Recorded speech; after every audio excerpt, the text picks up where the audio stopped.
Hi guys, James at RampantLionReviews again for you today with another beer review. For this one we are going to head down to Manchester once again, and we're going to revisit two of the best known craft breweries from down there. Manchester of course is a really good beer city these days. So we're going to have a look at another beer that was produced by Cloudwater, and this is a collaboration that they did with Track. So this one is called the New Things and New Tidings. It comes in at 7% ABV and it's a New England style IPA. Apparently they also did a collaboration that was brewed at Track, which was a West Coast style IPA brewed with a similar recipe. I don't know if I'll be able to get hold of that one, but this is the one that I was able to get. And this is yet another beer that I picked up at the Hop Knocker in Durham. Really nice little bottle shop that's very recently opened up. So I'll put the link to their Facebook page in the description below, and you can have a look at their stuff. And I do recommend you go and check them out. And thank you to the guys there for keeping this one aside for me. So yeah, as always with my reviews then, I'll tell you a little bit about the breweries. If you want to get straight to the tasting, just fast forward.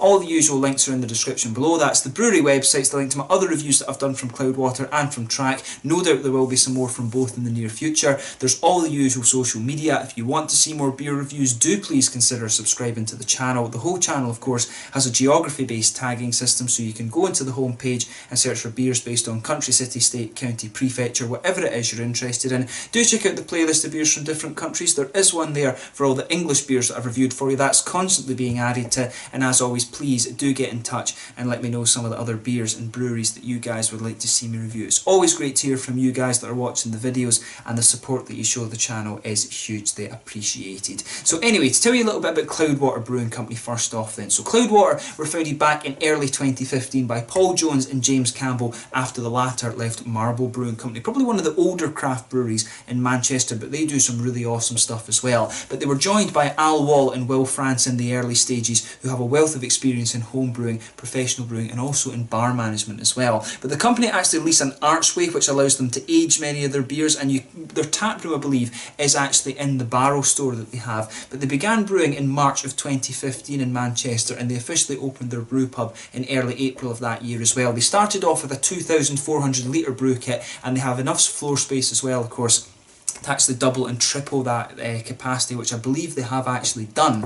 But they've also been planning for further expansion beyond that. They're currently looking at moving to a new premises, I think somewhere on the outskirts of Manchester, that will allow them to actually get a lot bigger, because their beers are of course very, very popular. But in early 2018 they became the second best brewery in the world according to Rate Beer, which really is quite an achievement. Rate Beer is it's a particularly American dominated site, to be honest, so for an English brewery, or for any European brewery in fact, to actually get to that position is really quite impressive, and it kind of speaks volumes for what they're actually doing there. So Cloudwater, as I say, they do produce some really nice beers. They're particularly strong when it comes to IPAs, but I've noticed that they have actually been starting to experiment a little bit more with a few different styles. I've been seeing them produce some imperial stouts and some Helles lagers and things like that, so I will try and review some of the beers that are not IPAs from Cloudwater over the next little while. But they're a really good brewery, one of the best English craft breweries you're going to find, and one that you definitely need to check out, I would say. So yeah, I'll put the websites and stuff in the video description below, and you can check all those out, like I say. So anyway, on to Track Brewing quickly before we taste the beer. So Track Brewing are actually based very close to Cloudwater. They're based in Piccadilly, and they were founded back in 2014 by Sam Dyson. So Sam actually studied maths and economics at university, and he homebrewed while studying because it was a source of cheap beer.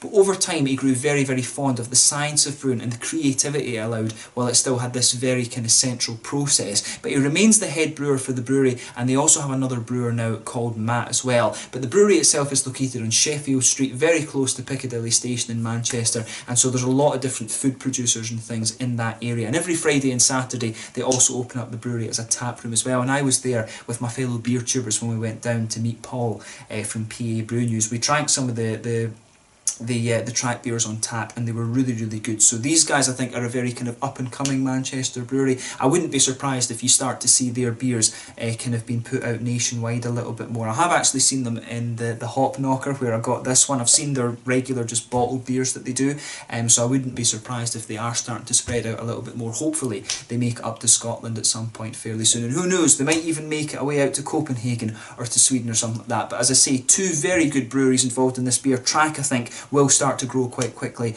over the next little while because they are building quite a reputation. But if you want to learn more about these guys, then check out the brewery website and stuff in the description below. Follow them on Facebook and all that kind of thing. But let's actually get on to the tasting of this beer itself now. So on the back here, on these ones, it always tells you a little bit about the beer and the stats and things like that. So it says on the back here, one of a pair of collaboration with our good friend and neighbours at Track Brewing. This New England IPA was brewed at Cloudwater with a West Coast IPA brewed at Track. We added 24 grams per litre of dry hops to charge of Nelson Sauvin and Citra, and used London fog yeast along with flaked oats and wheat for a modern, hazy, juicy IPA. So the yeast in this one, as they say, London fog. The aroma hops are Nelson Sauvin and Citra. The bittering hop is Pilgrim CO2, and they've put some alpha extract in there as well. And then the malt base is Golden Promise, flaked oats, wheat, and some dextrose as well. The dextrose, I think, is the kind of classic signature of Cloudwater. They always love putting a bit of dextrose in their beers, which gives it a really nice kind of creamy feel. But yeah, you know, it's the typical style of artwork on this one. There you can see the kind of you know, mad sort of modern patterns there. I think that's the best way to kind of describe this one. They've even put a thing on the side here that's, you know, it's vegan friendly. It tells you the temperature, and you know, they've even put the hop density in this one. I've never seen that on a beer before actually. But yeah, the New Things and New Tidings collaboration between Cloudwater and Track. So without further ado then, let's get this guy out and we'll get on with the tasting. 7% New England IPA. Let's see how we get on with this beer.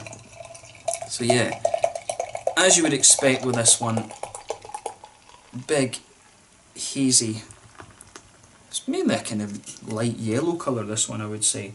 But yeah, you can smell some of the Nelson Sauvin and the Citra coming off this one as well. You can get that big kind of green grapey and sort of mango-y note coming out of this one. It's the green grapes that are sticking out to me though. But as you can see, that's poured a really kind of bright pale yellow. There's one or two big bubbles sticking towards the side of the glass there, but quite a few going up towards the bottom of that head. The head, incidentally, I would say is one finger. It's pretty much a perfect white head, to be honest. It's not, I don't think there's any debating in that. It's not even slightly creamy or anything like that. But you know, it looks pretty much exactly as you would expect the New England IPA to appear. So you know, if I put my fingers behind the glass, you can see it completely opaque, no light kind of passing through that beer at all. But it looks very, very nice, pretty much as you would expect a New England IPA to appear. So let's have a taste of it, or let's have a look at the aroma then, and just see how we get on with this one. Yeah, mango's coming out of this one. Definitely a little bit of that kind of green grapey note. Yeah, the Nelson Sauvin, as I've told you, it's one of my favourite hops actually. I really love a bit of Nelson Sauvin. It's quite difficult to get a hold of apparently because it's really in demand. But yeah, with this one, you know, it's the green grapey notes, or I don't know if it's right to call it green grape or white grape, but that really comes out of the aroma in this one. You can get the mangoes from the Citra as well, and then there's a little bit of a kind of lychee and gooseberry note coming out at the end. The Citra hop always gives you that lovely bit of tropical fruit complexity, to be honest, and you can really get that out of this beer. But there's a good little bit of a kind of floral note to this one. Not too pungent right enough. It's the sort of floral grassy aspects in this beer aren't too kind of forthright. It's definitely more leaning towards the fruity, juicy side of things, the aroma in this one. If you sugar it up a little bit, you can definitely pick out a little bit of that kind of dextrose-y note. Dextrose sugars in there, yeah, it's definitely got that kind of creamy note to it. Some of the oaty and the Golden Promise, I think, is giving it a little bit of a biscuity note as well. I always find when they put Golden Promise in it a little bit, you do get just this little hint of a kind of sweet biscuity note out of the beer. But you know, overall, I would say the aroma leans towards the fruity, juicy side of things. The green grapes, the mangoes, and a little bit of that lychee kind of gooseberry character from the Citra as well. But overall, you know, it's a nice, juicy smelling IPA. As I say, I love the aroma in Nelson Sauvin. So I think I really am going to quite enjoy this beer. So yeah, let's have a taste of this one then. As I always say, take a little bit of time and enjoy the aroma of the beer before you get stuck in it. But let's have a go at this beer now. So this one is the New Things and New Tidings, a collaboration New England IPA from Cloudwater and Track, both based in Manchester, down in England. Let's get stuck into this one. Slàinte, skål.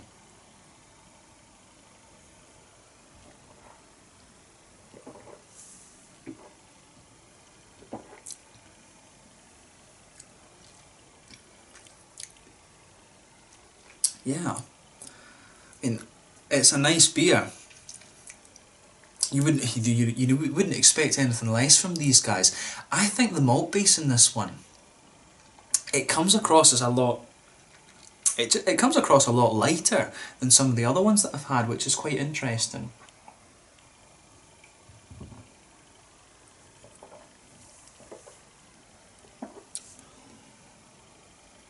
Although in fairness, now that my mouth is kind of adjusting to it a little bit more, you know, it does appear a little bit thicker. You know, for the last couple of weeks, this is the first IPA, the first New England IPA I've drank in about 3-4 weeks, because I've been in the Czech Republic and stuff. So this is the first one I'm filming after a couple of weeks of drinking Czech beer. It's actually quite interesting to see how your mouth kind of readjusts to this, to be honest.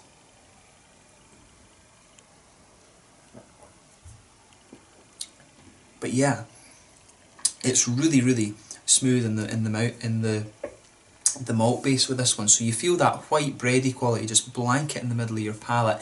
On top of that, you know, there is a little bit of that biscuity sweetness, which I think is from the Golden Promise, right in the middle of your palate. You do get that kind of oaty creaminess out of it. I like the way the malt base in this one kind of goes together. It's completely different from the Czech beers, of course. It's just interesting to see how my mouth is kind of readjusting to that. But the hoppy side of things, of course, is where this beer really kind of has its fun, if you like. So in the back corners of the palate, there's a teeny little bit of earthiness, but not very much at all, and maybe even a little touch of herbal quality in there as you progress further into the aftertaste of this one. But as you come further forward along the sides of the palate, there's a nice little bit of a spicy floral aromatic note. Then round the very front curve of the palate, you've got a nice lighter kind of grassy feel to the beer. But it's not going to blow your head off in terms of IBUs, this one. I would say it's not. I would guess it's maybe somewhere around 40 or so IBUs. It's not too heavy in that regard.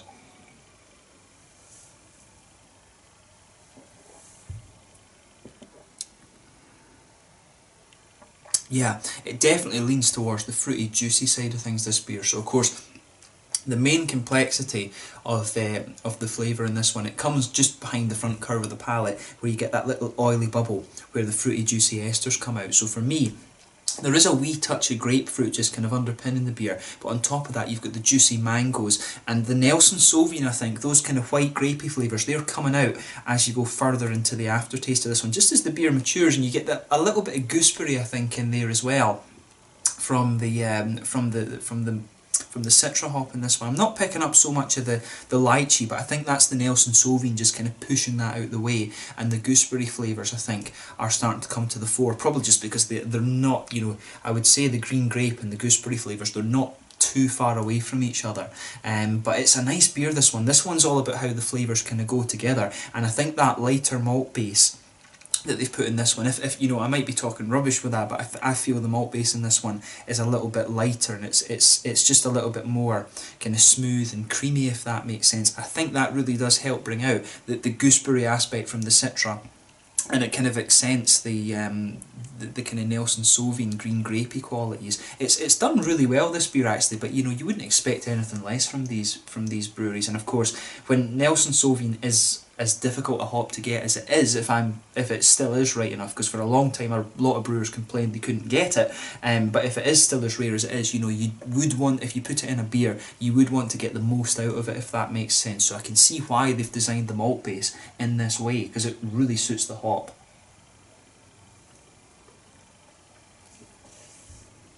But yeah, it's actually quite an easy drinker, this one, and that's one of the dangerous things with these New England IPAs. At 7%, you know, this one, you would never think that. And to be honest, actually, when I think of it, I could potentially blind taste this IPA and perhaps think it was a session IPA because of the way the malt base comes out. I always find the session IPAs, the malt base, is just a little bit, it just has a slightly different feel to it, to be honest. And this one, it doesn't feel too far away from the session IPA malt bases, actually, but it's a really nice beer, this one, and I like how they've done it. So well done to both breweries on this one. In terms of the mouthfeel then, I would say this beer, it's mid-bodied, it's on the lower side of mid-bodied to be honest. Carbonation's very smooth, the mouthfeel overall I would say is quite smooth. There's a little bit of a creamy quality to it, a little bit of hoppy bitterness to this beer, lots of juicy fruity qualities. As I say, I think they've designed the malt base in this one to kind of accent the Nelson Sauvin if you like, and the malt base has a little bit of sweetness, but again, overall it's quite smooth and quite creamy rather than anything else. But a really nice beer, this one. And I think both breweries have done a good job of this, and I particularly like this one. I'm going to be a little bit biased with this one because I do enjoy a little bit of Nelson Sauvin. I love the New Zealand craft beers, so this is one you definitely want to check out if you're a fan of like New Zealand IPAs and stuff like this. It's a really nice beer. So yeah, I think that's a good place to sign off when it comes on this one. So this one was the New Things and New Tidings, a collaboration beer between Cloudwater and Track, both from Manchester. A great New England IPA, one that you definitely want to check out. Hopefully I can get a go at the West Coast IPA, but I'm not sure if that will make it up here. But check out this beer if you get the chance. It's really nice, particularly if you like New England IPAs or New Zealand hopped IPAs. So yeah, let's leave it at that. So until the next time, thank you for watching my beer reviews. Please like, subscribe, share, all the usual YouTube stuff. Let me know your own thoughts on this beer in the comments section below. Let me know what your favourite beers are from Cloudwater and from Track, and you will see me review some more from these guys in the fairly near future. Until the next time, stand you just now, and I will catch you guys very soon. Skål.